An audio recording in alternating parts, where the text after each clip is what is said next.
Fala, galera! Tudo bem?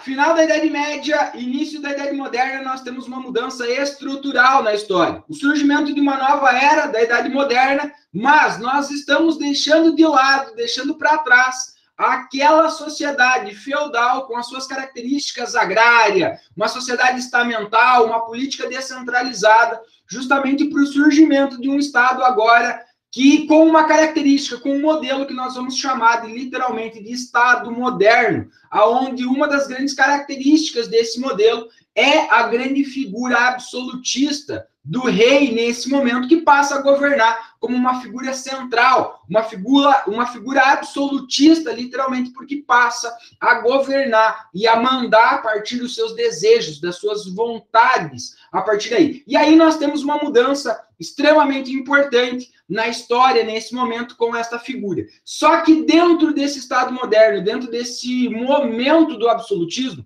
nós vamos ter a consolidação e o surgimento de um novo modelo de organização econômica, que vai ser o mercantilismo. Sistema este que vai surgir neste modelo, né, na formação, na contextualização desse modelo do Estado moderno e na consolidação do poder absolutista, justamente para garantir o controle, como uma das formas de garantir o controle deste rei sobre essa sociedade de forma absoluta e também para garantir a arrecadação do Estado em questões econômicas, já que esse Estado também exigia uma grande quantidade de dinheiro para manter as suas estruturas, tanto em sentido prático do poder do rei, do poder político, do poder militar, quanto também do poder simbólico que este poder absolutista do rei demandava neste momento. E é neste contexto da formação dos Estados modernos, da consolidação absolutista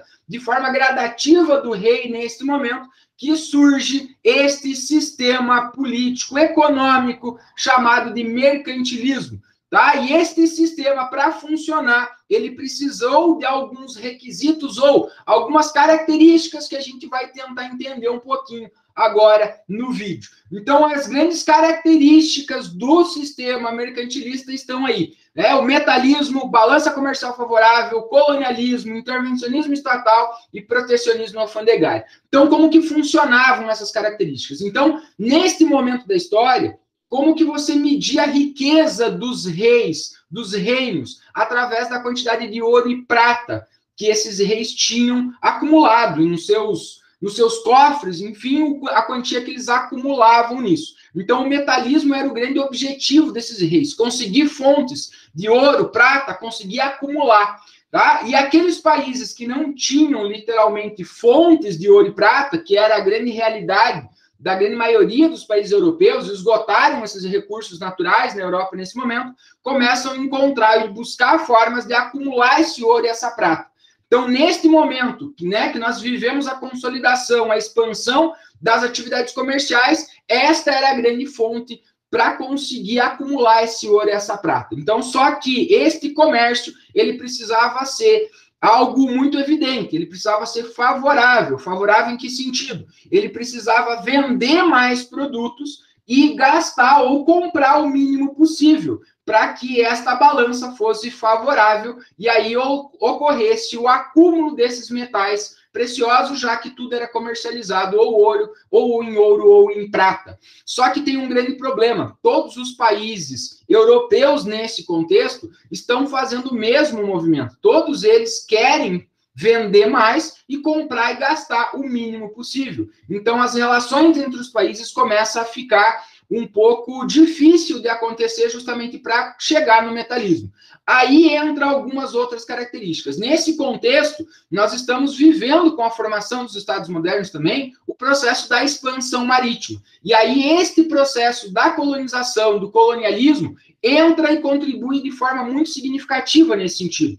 Porque estas novas colônias, esses novos territórios conquistados agora, eles garantem uma coisa muito importante para a balança comercial favorável, que é a obtenção de alguns produtos exclusivos, né? Produtos que eram naturais desses países em que eles começam a colonizar Então, eles vão trazer para os europeus, vão trazer para o comércio europeu, nesse momento, produtos exclusivos. Então, isso contribuía com a balança comercial favorável, porque eles ofereciam um produto que só eles tinham, então era mais fácil de vender mais e comprar menos nesse sentido. Tá? Outra medida para fazer que essa balança seja favorável foi o protecionismo alfandegário. Os países criaram medidas de proteger suas economias, criando impostos, criando mecanismos de taxação ou de dificultar que as pessoas comprassem produtos que viessem de outros países e também criassem medidas para estimular o consumo dos produtos internos do país. Né? Isso favorecia o desenvolvimento comercial, o enriquecimento, a circulação econômica dentro do seu próprio país. Então, essas medidas protecionistas, né, vão fazer muito sentido nesse sentido para que essa balança seja comercial, né, para que seja favorável nesse sentido. Tá? E a grande característica, ou talvez a maior característica do mercantilismo seja o intervencionismo estatal. Então, todo esse sistema econômico, ele era controlado literalmente pelo Estado, pelo rei. Era o rei que determinava aonde ia ser feito o comércio, era o rei que determinava a quantidade, era o rei que determinava todas as regras de funcionamento, inclusive de quem podia, quem não podia, como que ia fazer o comércio. Então, esse sistema era absolutamente controlado pelo Estado, pela figura do rei, a partir também, claro, das suas vontades desse momento. Né? Acho que aí tem um elemento muito importante entender. Né? O próximo sistema econômico que nós vamos ver surgir, ou quando começa a ser questionado este modelo de organização social, né? O modelo que vai surgir logo após esse é um modelo justamente que vai questionar justamente neste ponto. Né? E aí nós vamos ver o mercantilismo sendo substituído basicamente pelo liberalismo econômico, né? Onde principalmente a burguesia que trabalhava com comércio, que fazia comércio, vai querer justamente esta liberdade de poder fazer suas relações econômicas, enfim, nesse sentido. Então, esta é a grande característica do mercantilismo, né? O intervencionismo, junto com esses outros elementos, essas outras características que faziam esse sistema funcionar, ok? Ó, gostou do vídeo? Deixa sua curtida, deixa seu comentário e não esquece de seguir o canal.